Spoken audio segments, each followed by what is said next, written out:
All right, everyone. Thank you for being here tonight. Let's get started. So tonight we've got a little bit of a different format for our Q&A. Tonight I'm going to be talking to you all about the Shifting to Healthy Habits online course that I have created that is launching this weekend. So super exciting. So I wanted to explain to you how I came about creating this course and what is actually inside of it. I know I've been keeping a lot of you in anticipation about this. So let's get straight into it. I've got a lot of stuff to cover and I'm going to do it nice and quick for you as well. Okay. So shifting to healthy habits. What is this all about? We are going to talk about the creation of the Shifting to Healthy Habits course and the 5 pillars that are a part of this course, which is goals, organization, healthy eating, exercise, and your lifestyle. So I just wanted to get started for those of you who don't know me. My name is Simone Louise. I am a mum to 3 gorgeous boys, and I have my fair share of ups and downs with my weight, with my health. I've struggled with my weight ever since I was a kid. And then obviously once you get pregnant and your body changes all over again, this was my journey of my ups and downs from my first child in 2014 through to my last Bubba in 2018. I lost 57 kilos in total over these 3 pregnancies. And I love sharing my journey and how I got to where I am now of living a healthy lifestyle. And that's part of what this course is all about. So when I was 28 years old, I was pregnant with my first son, and my husband was diagnosed with cancer, a tumor, and that really set the pace for our health and fitness journey. It made us really push forward into what we wanted to do for our lives and what we wanted to have for our children as well. So the Fit for Life membership program is my fitness program, and it's what I really love about living a healthy lifestyle is the exercise component, because I feel that emotionally that does so much for you as well as the physical well-being. But I really sat back and I started to think, why aren't people sticking to this? What is going on? If eating well and exercising was so easy, then how come everyone is not doing this? Why are people struggling to stay on track all the time? And basically what I ended up doing is sitting there with a bunch of Post-it notes and a Sharpie, and I started writing down all the things that I do each day that build into my habits and my routine that makes eating well and exercising feel easy. Okay, so yeah, these were the parts and the components that I thought, okay, these are the little things that I do each and every day that helps me lead a healthier and fitter lifestyle. And I love that. I love this photo of Blake. That's little Blake when he was, oh gosh, I don't know, 5 months old, maybe 4 months old, with a 9-kilo dumbbell. So always in there from the beginning, nice and early. All right, go to my next slide. Okay, and there was the birth of Shifting to Healthy Habits. This is an amalgamation of everything that I have been doing, not only for the last couple of years, but probably the best part of 10 or 15 years. These are the healthy habits that I have been doing prior to having kids, when I had a corporate career and those sorts of things. And still, I've been a shift working wife for 12 years. So it's been a long time that we've been juggling the inconsistencies of our lives. And these are the healthy habits that we have created, not just for myself, but for my husband as well, for our kids. This is important for all of us. And this is about us working together as a team. And this is what I have formatted into this awesome 5-week online course for you. All right, let's start digging into the details of what we actually get into. So our first week, we are focusing on our goals and what we actually want to achieve for ourselves. Because to be honest, if you don't know what your goals are, if you don't know what you expect to get out of a program, how do you actually know if you're going to succeed? What are you striving for? What are you chasing for? So it's really important that we actually understand what your goals are and why you want to achieve them. Okay, so it's all well and good to have a good goal, but knowing the why is really super important as well. Now, why is it important to have goals? Because it builds your self-confidence, it increases your productivity, it helps you focus, it gives you motivation to succeed, and it provides you the ability to be more informed about the decisions you want to make. So when it comes to wanting to eat something unhealthy or just not feeling like doing it, when your goals are there, when you can be really visual with your goals and really know what you want to achieve, it really helps you to stick to the new habits that you're trying to create, because it's really at the forefront of your mind. So we deep dive into that. There's a worksheet that you go through, and that will help you really set out and plan your goals. After we've got our goals mapped out, we start diving into time blocking. Now, time blocking and multitasking is not the same thing. This is something that is very, very different. And it is, in my opinion, much better than multitasking, because multitasking really divides our focus. It's trying to instill to us that we need to do 3, 5, however many things all at the same time.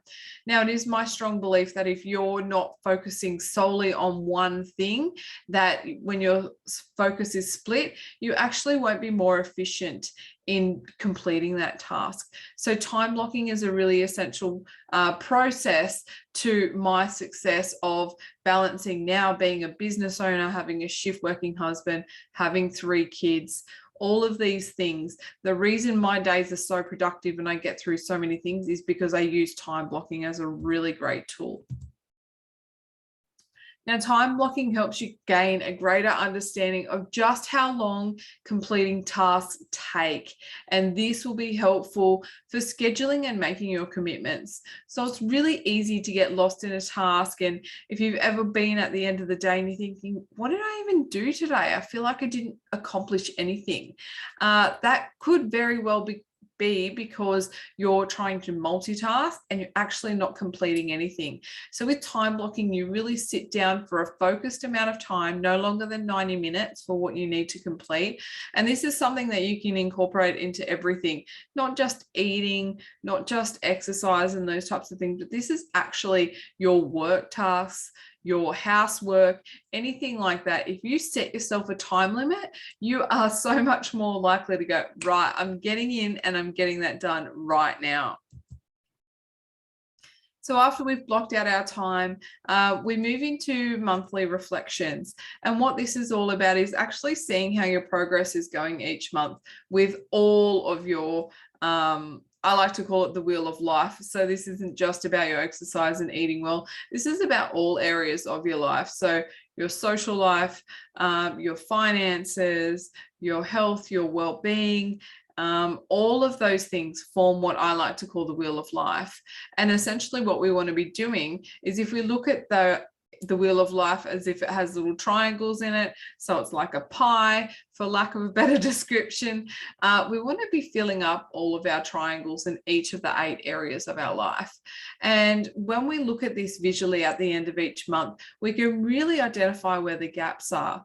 Now, where there's gaps, then we become more aware of what is happening around us, and we can adjust and tweak our plans, our processes, our routines, our habits to really fill that up. So when everything's nice and full, we've essentially got a wheel and it just flows so nicely, right? So that's essentially what we want to do. If we've got chunks missing out of our wheel, we're in for a bumpy ride. So our monthly reflection tool is a really great way just to self-evaluate how you're going. And it's not to criticize yourself. It's not to be judgmental of this. This is actually just to bring awareness to you so you can really understand where and what you're doing and how you want to go about that. So reflecting, doing this exercise month over month increases the quality of your goals. It improves your results, but most importantly, it leads to better self-awareness. And like I just said, that is really fundamentally the key of just understanding yourself a lot better as well. So after we have finished our goal setting and setting up that part of our routine, we move into organization. And this is really important around creating a meal plan. So I really like to explain it that meal planning is asking the what's for dinner question once for the whole week instead of every night. So if you're the type of person that runs down to Woolies each and every day working out what to have for dinner, or if you're going through the supermarket just putting everything in trolley because you might cook this and you might cook that, this topic will be really great for you just to map out what you're doing, come up with a plan of structuring out your meals. And if you're feeling up to it, depending on where you are in your journey, if you want to take it beyond just planning out your dinners, you can definitely push that into planning out your snacks and your lunches and those types of things too, to make sure that you're really filling out everything in your diet and in your routine of what you're going to be eating for yourself and your family. If you're really new to meal planning, I suggest that you just stick to organizing dinners for now, and then you build on that as well. But that is something that we definitely go through in detail and all together as well. So from here, we talk about grocery shopping and how to shop effectively and on a budget. One of the biggest things that I hear people say is that eating healthy is really expensive. And it isn't if you know the strategies on how to shop effectively. Okay, so I'm not necessarily telling you to go and run around and chase every sale that's out there, but there really is a lot of strategy behind how you can actually save money in your weekly or fortnightly shopping. And I give you all of the tips on how to do that and the processes to go through that. And why is it important to use a shopping list? Now, I know a lot of people just think, nah, just pick it up or I'll just remember it. Shopping to a list will save you money. Absolutely guarantee it will save you money by sticking to your list. It also saves you time because you're not just wandering around the shops looking for the ingredients. Even if you're doing your order online or doing a click and collect, if you've got a list, you'll be ticking off that list a lot more than what you're going to be just browsing on the websites. And it also saves you from wasting food and throwing things away. Because if you're buying foods that you're not sure if you're going to cook yet, but you're grabbing it just in case because you might make this or that, you definitely will end up with produce that's going straight in the bin. And I don't like wasting food. It's one of my pet peeves. I try and reuse and do as much with produce as I can. So this is definitely a good topic. If you need to save some money on your grocery bill, totally have you covered with this one right here.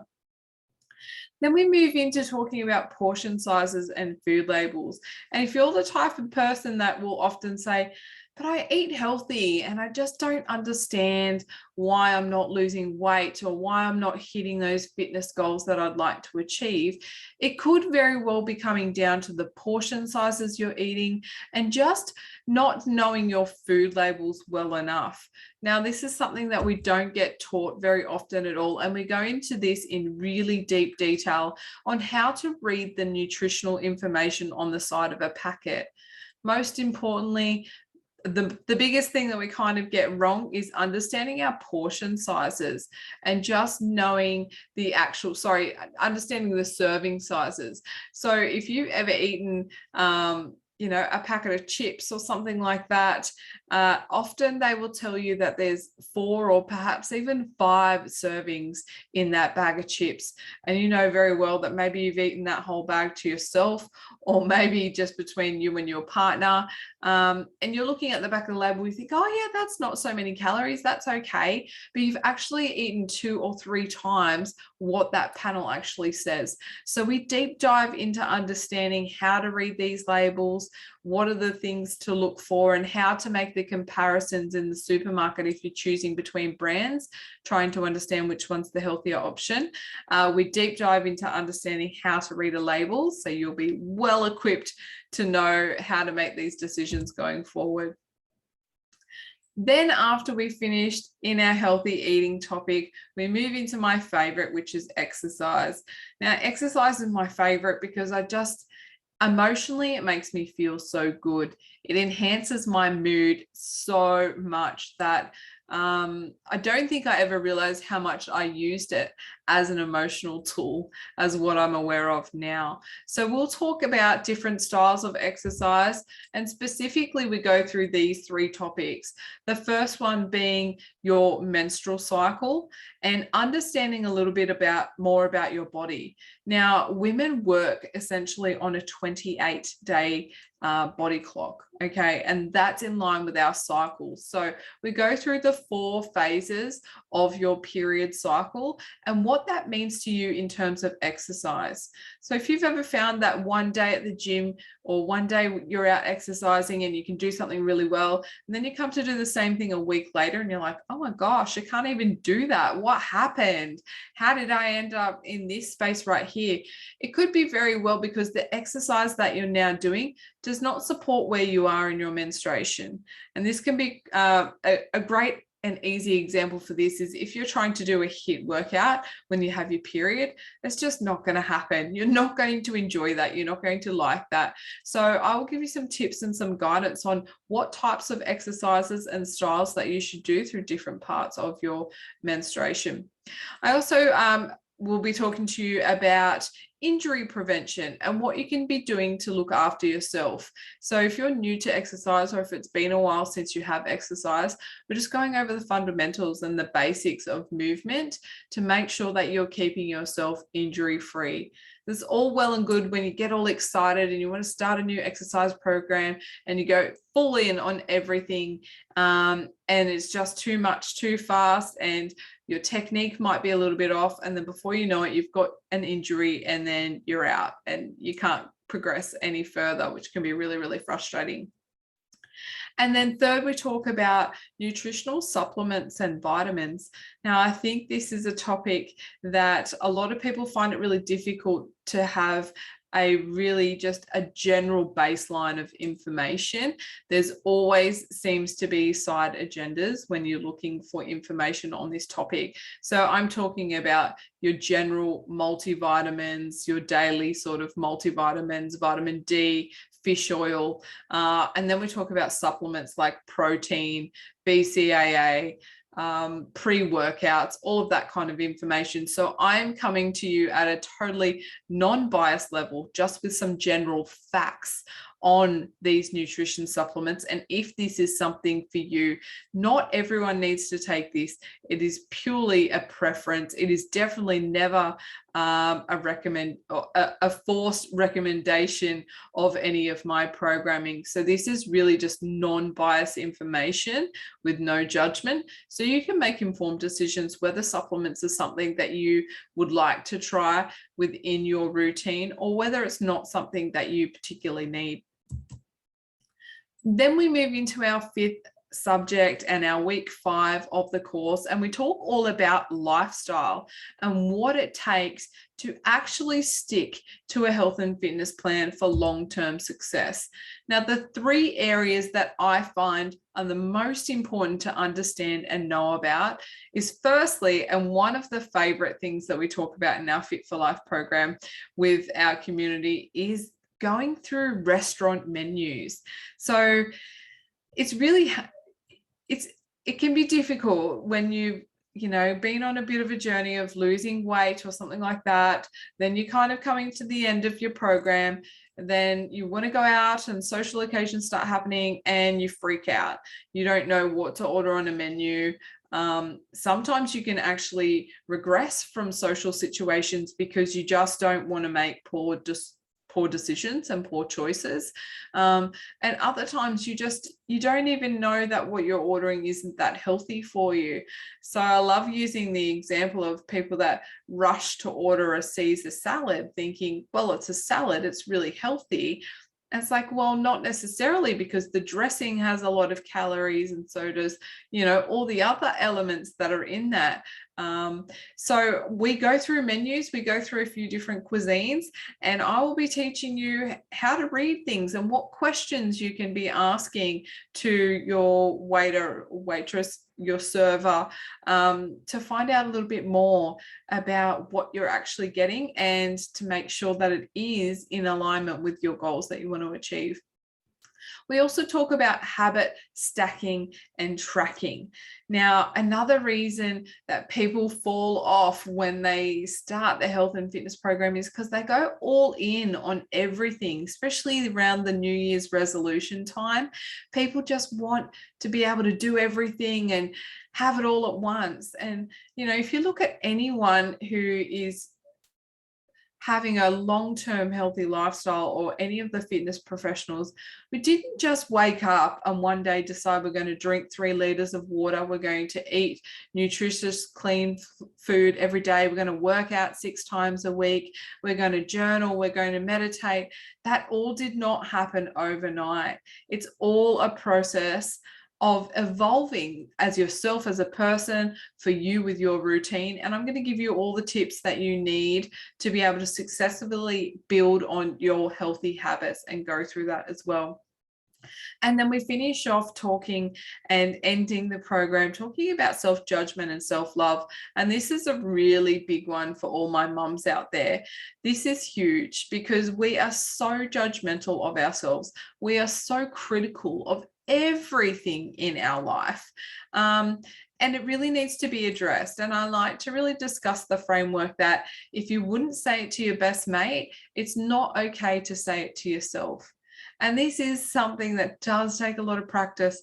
It doesn't happen overnight to change these habits, but it's something that we need to become aware of so we can start correcting that and working to not be so harsh to ourselves, not to be so mean to ourselves. So that's where we finish up the course on these healthy lifestyles. All right, and I love this saying. This is what I'm just going to finish up on this slide before we move into our Q&A. Time is what we want most, but what we use worse. And I couldn't put that any better. I will honestly, I'm going to be using this saying for a long, long time. We all say that there's not enough time. I don't have enough time to exercise. I don't have enough time to meal prep. But we all know that if we looked at our phone and if we check our social media usage, we would most likely see at least 3 hours a day, at least 3 hours a day. Let's be honest, probably even more for some of us. I have heard up to 7 or 8 hours a day on our phones and on our devices. So, you know, taking half an hour here and there, 20 minutes here and there, all of these things will build into a healthier, happier routine for long-term success. And this is exactly what I have developed within this 5-week course of the Shifting to Healthy Habits. This is what it's all about. So I'm so excited to bring this course to you. I'm sure that there are going to be lots of, I just can't wait to hear your feedback on what you think about it all and go through it all. So the course launches this Sunday. It will be available ongoing, but if you want my help and support, this is the best time to be signing up and going through this. School is back next week. If you're feeling like you've fallen off the tracks a little bit, this is the perfect time to get back into this course. And what is going to be offered in this course, you get the 5-week course, you get 1 module at a time. Okay, so you can't skip ahead too far because I don't want you to cheat the process, right? I want you to follow the process and really take your time to think about it and create it. Okay, so we will be going through 1 module at a time. We start with our goal setting module. You'll have 3 lessons to do within the 1 week, and they're all around half an hour. Some are even shorter. Some are only about 7 or 10 minutes. So all you need to allocate from a time perspective, because I know that's what you're thinking, how much time do I have to dedicate to doing this course? Look, if you could dedicate, say, an hour and a half a week, 1.5 hours a week to getting through each of these 5 modules over the next 5 weeks, you will be smashing it and absolutely creating and hitting all the goals and creating all the routines that you want to create. I will be live in our private Facebook group every week for an hour. So you can jump on and speak to me, ask me any Q&As. If you need help navigating through, excuse me, if you need help navigating through any of the programs, anything, if you're getting stuck on it, I'm going to be there to help you every single step of the way. And so you're not doing this alone. You will be surrounded by other people doing the course, and I'll be here to support you the whole way too. So I am so excited for you. I can't wait to go on this journey with you. I know you're going to absolutely love it. You're going to come out the other side just knowing so much more about yourself, about where you want to take your health and fitness journey. And it will be my absolute pleasure to spend the time with you to create that. All right. If you have any more Q&A, please feel free to, excuse me, please feel free to message me. I'm going to stop talking because I'm losing my voice now. But have a great night, and I'm going to drop the link in here for more info as well. So feel free to reach out to me if there's anything else you need. All right, everyone, have a good night. Talk soon. Bye.